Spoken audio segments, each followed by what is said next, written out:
ಕಡಲ ತೀರದಲ್ಲಿ ಅಚ್ಚರಿಗೆ ಕಾರಣವಾದ ನೀಲಿ ಹೆಜ್ಜೆ. ಉತ್ತರ ಕನ್ನಡ ಜಿಲ್ಲೆ ಇಬ್ಬಾಗ ಆಗಲಿದೆ ಎನ್ನುವ ವಿಶ್ವಾಸವಿದೆ. ವಿಶ್ವೇಶ್ವರ ಹೆಗಡೆ ಕಾಗೇರಿ. ವಿವಿಧ ಕಾಮಗಾರಿಗಳಿಗೆ ಚಾಲನೆ ನೀಡಿದ ಶಾಸಕಿ ರೂಪಾಲಿ ನಾಯ್ಕ್. ಅರಣ್ಯ ಅಧಿಕಾರಿಗಳ ಕಿರುಕುಳ ನಿಲ್ಲದೆ ಹೋದ್ರೆ ಸಿಎಂ ಮನೆ ಎದುರು ಧರಣಿ. ರವೀಂದ್ರನಾಥ್ ನಾಯ್ಕ್.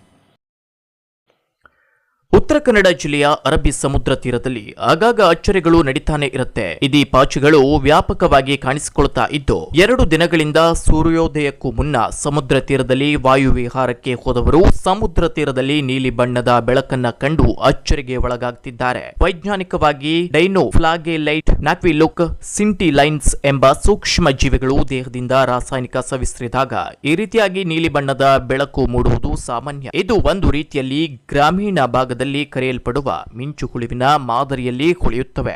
ಒಂದೇ ಜೀವಕೋಶವನ್ನ ಹೊಂದಿರುವ ಸೂಕ್ಷ್ಮ ಜೀವಿಗಳು ಲಕ್ಷಾಂತರ ಸಂಖ್ಯೆಯಲ್ಲಿ ಒಂದೇ ಕಡೆ ಸೇರಿದಾಗ ಇಂತಹ ವಿದ್ಯಮಾನಗಳು ಕಾಣಿಸುವುದು ಸರ್ವೇ ಸಾಮಾನ್ಯ. ಕಳೆದ ವರ್ಷ ಸಹ ಇದೇ ರೀತಿಯಾಗಿರುವ ಘಟನೆ ನಡೆದಿದ್ದು ಕಾರವಾರದಿಂದ ಭಟ್ಕಳದವರೆಗೂ ಕಾಣಿಸಿಕೊಂಡಿತ್ತು. ಆದ್ರೆ ಈ ಬಾರಿ ಗೋಕರ್ಣದವರೆಗೆ ಕಾಣಿಸಿಕೊಂಡಿದೆ. ಆದ್ರೆ ಇದೀಗ ಈ ವಿಡಿಯೋ ಸಾಮಾಜಿಕ ಜಾಲತಾಣಗಳಲ್ಲಿ ಸಖತ್ ವೈರಲ್ ಆಗ್ತಿದೆ.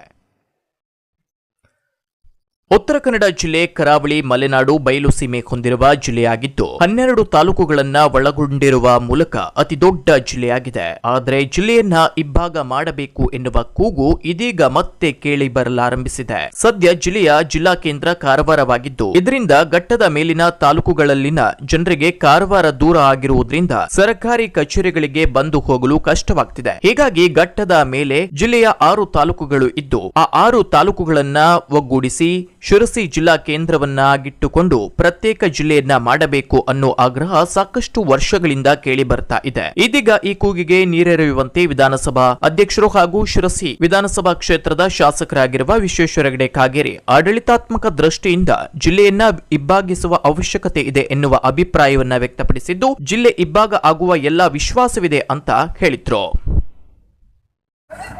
ಶಿರ್ಸಿ ಒಂದು ಜಿಲ್ಲೆಯನ್ನಾಗಿ ಮಾಡಬೇಕು, ಇನ್ನೊಂದು ಕಾರವಾರ ಜಿಲ್ಲೆಯನ್ನಾಗಿ ಮುಂದುವರಿಸಬೇಕು ಅನ್ನೋಂಥ ಕೂಗುಗಳು ದಿನದಿಂದ ದಿನಕ್ಕೆ ಬಲಗೊಳ್ತಾ ಇರೋದನ್ನು ನಾವು ನೋಡ್ತಾ ಇದ್ದೇವೆ. ಸರ್ಕಾರ ಈ ಎಲ್ಲ ಜನಾಭಿಪ್ರಾಯವನ್ನು ಆಧರಿಸಿ ಸೂಕ್ತ ನಿರ್ಣಯವನ್ನು ತೆಗೆದುಕೊಳ್ಳುತ್ತೆ ಅನ್ನುವಂಥ ವಿಶ್ವಾಸ ನನಗಿದೆ. ಆಡಳಿತದ ದೃಷ್ಟಿಯಿಂದ ನಮ್ಮ ಜಿಲ್ಲೆಗಳು ಚಿಕ್ಕದಾದರೂ ಒಳ್ಳೆಯದು ಅಂತ ಕೇಂದ್ರ ಸರ್ಕಾರ, ರಾಜ್ಯ ಸರ್ಕಾರ ಎಲ್ಲವೂ ಅಭಿಪ್ರಾಯಪಟ್ಟಿದೆ. ಆ ಹಿನ್ನೆಲೆಯಲ್ಲೇ ಉಡುಪಿ ಇರ್ಬೋದು, ಹಾವೇರಿ ಇರ್ಬೋದು, ಗದಗ ಇರ್ಬೋದು, ಕೊಪ್ಪಳ, ಯಾದಗಿರಿ, ಇನ್ನೂ ಅನೇಕ ಜಿಲ್ಲೆಗಳು ಸಹ ಆಡಳಿತದ ದೃಷ್ಟಿಯಿಂದ ಜನತೆಗೆ ಅನುಕೂಲ ಆಗೋದಕ್ಕೆ ಮತ್ತು ಆಡಳಿತವನ್ನು ಅಧಿಕಾರಿಗಳು ಪರಿಣಾಮಕಾರಿಯಾಗಿ ಸರ್ಕಾರದ ಯೋಜನೆಗಳನ್ನು ಅನುಷ್ಠಾನಗೊಳಿಸೋದಕ್ಕೆ ಒಳ್ಳೆಯದಾಗುತ್ತೆ ಅನ್ನೋದಕ್ಕೆ ನಿರ್ಣಯ ತೆಗೆದುಕೊಂಡಿದೆ. ಶಿರ್ಸಿ ಜಿಲ್ಲೆ ಇಬ್ಬಾಗ ಆಗಲಿಕ್ಕೆ ಕರ್ನಾಟಕ ರಕ್ಷಣಾ ವೇದಿಕೆ ಯಾವತ್ತೂ ಬಿಡೋದಿಲ್ಲ. ಇವತ್ತು ಜಿಲ್ಲೆಯ ಒಂದು ಸಂಬಂಧ ಇವತ್ತು ಘಟ್ಟದ ಮೇಲಿರ್ಬೋದು, ಘಟ್ಟದ ಕೆಳಗಿರ್ಬೋದು, ಬಹಳ ಒಂದು ಉತ್ತಮವಾದ ಸಂಬಂಧ ಇದೆ. ಯಾವುದೇ ರೀತಿಯನ್ನು ಜಿಲ್ಲೆ ಇಬ್ಬಾಗ ಮಾಡೋದ್ರಿಂದ ಅಭಿವೃದ್ಧಿ ಆಗ್ತದೆ ಅಂತೇಳಿ ತಿಳಿದ್ರೆ ಆ ಒಂದು ಹೋರಾಟ ಸಮಿತಿಯ ದಡ್ಡತನ. ಆದರೆ ಅಭಿವೃದ್ಧಿ ವಿಚಾರಕ್ಕೆ ಅವರು ಹೋರಾಟಕ್ಕೆ ಬರಲಿ, ನಾವು ಕರ್ನಾಟಕ ರಕ್ಷಣಾ ವೇದಿಕೆ ಆ ಹೋರಾಟದ ಸಮಿತಿಯೊಂದಿಗೆ ಇರ್ತೇವೆ, ಬೆಂಬಲ ನೀಡ್ತೇವೆ. ಮನೆ ನಂಬರ್ 30 ಎಲ್ಲ ಇದೆ. ಹೋಗಿ ತಮ್ಮ ಫೋರ್ಸ್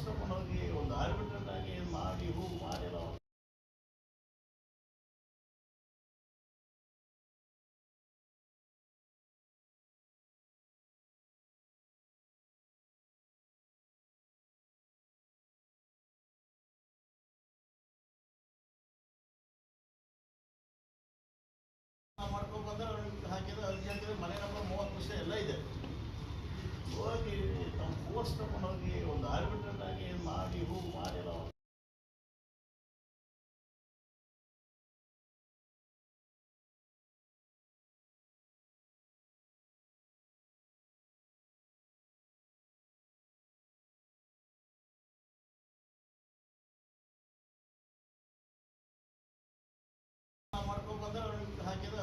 ಮನೆ ನಂಬರ್ 30 ಎಲ್ಲ ಇದೆ.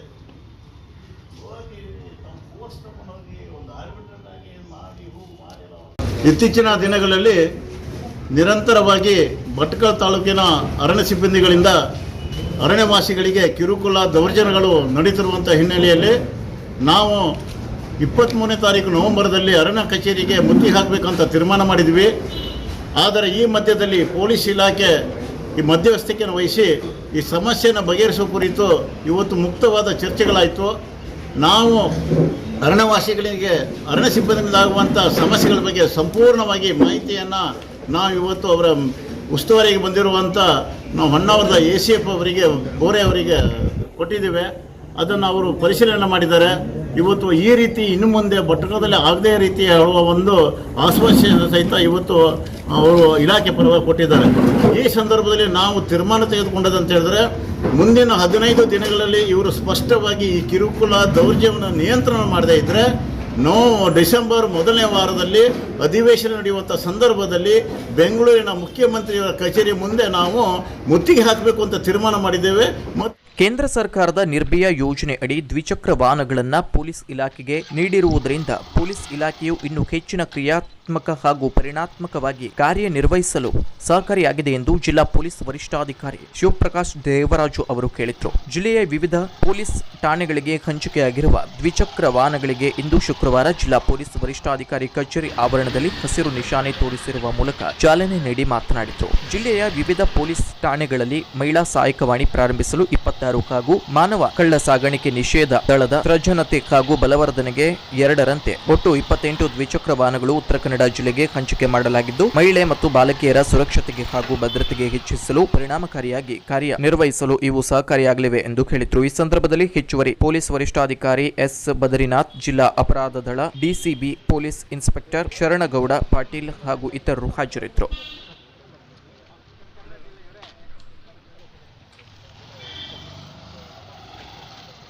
ನಗರದ ಅನೇಕ ಕಡೆ ನೂತನ ರಸ್ತೆ ಕಾಮಗಾರಿ. ಕಾರವಾರ ಶಾಸಕಿ ರೂಪಾಲಿ ನಾಯ್ಕ್ ಇಂದ ಗುದ್ದಲಿ ಪೂಜೆ ಮಾಡುವ ಮೂಲಕ ಕಾಮಗಾರಿಗೆ ಚಾಲನೆ ನೀಡಿದ್ರು. ನಗರಸಭೆಯ ನಿಯಮದ ಅಡಿಯಲ್ಲಿ ನಗರದ 25ನೇ ವಾರ್ಡ್ ದೇವತಿ ಶಿಟ್ಟ ರಸ್ತೆಗೆ ಹಾಗೂ 18ನೇ ವಾರ್ಡ್ನ ರಸ್ತೆ ಕಾಮಗಾರಿಗೆ ಶಾಸಕಿ ರೂಪಾಲಿ ನಾಯ್ಕ್ ಚಾಲನೆ ಕೊಟ್ಟರು. ಇವೆರಡು ಈ ರಸ್ತೆಗಳು ಜನರಿಗೆ ತೀರಾ ಅವಶ್ಯಕತೆಗಳು ಆಗಿದ್ದು, ಇಲ್ಲಿನ ಸ್ಥಳೀಯರು ಅನೇಕ ದಿನಗಳಿಂದ ರಸ್ತೆ ಮಾಡಿಕೊಡುವಂತೆ ಮನವಿ ನೀಡಿದ್ರು. ಈ ಹಿನ್ನೆಲೆಯಲ್ಲಿ ರಸ್ತೆ ಕಾಮಗಾರಿಗೆ ಚಾಲನೆ ನೀಡಲಾಗಿದೆ. ಇನ್ನು ಕಾಮಗಾರಿ ಗುತ್ತಿಗೆದಾರರು ಗುಣಮಟ್ಟದ ಕಾಮಗಾರಿ ಮಾಡುವ ಮೂಲಕ ಇಲ್ಲಿನ ಜನರಿಗೆ ಅನುಕೂಲ ಮಾಡಿಕೊಳ್ಳಬೇಕು ಎಂದು ಹೇಳಿದರು. ಈ ಸಂದರ್ಭದಲ್ಲಿ ನಗರಸಭೆಯ ಅಧ್ಯಕ್ಷರಾದ ಡಾ ನಿತಿನ್ ಪಿಕಳೆ, ಉಪಾಧ್ಯಕ್ಷರಾದ ಪ್ರಕಾಶ್ ನಾಯ್ಕ್, ನಗರಸಭೆಯ ಸದಸ್ಯರಾದ ನಂದ ಸಾವಂತ್, ಶಿಲ್ಪಾ ನಾಯ್ಕ್, ಮೀನುಗಾರರ ಪ್ರಕೋಷ್ಠದ ರಾಜ್ಯ ಸಹ ಸಂಚಾಲಕರಾದ ಗಣಪತಿ ಉಳ್ವೇಕರ್, ಪದಾಧಿಕಾರಿಗಳು, ಕಾರ್ಯಕರ್ತರು, ಸಾರ್ವಜನಿಕರು ಹಾಜರಿದ್ದರು.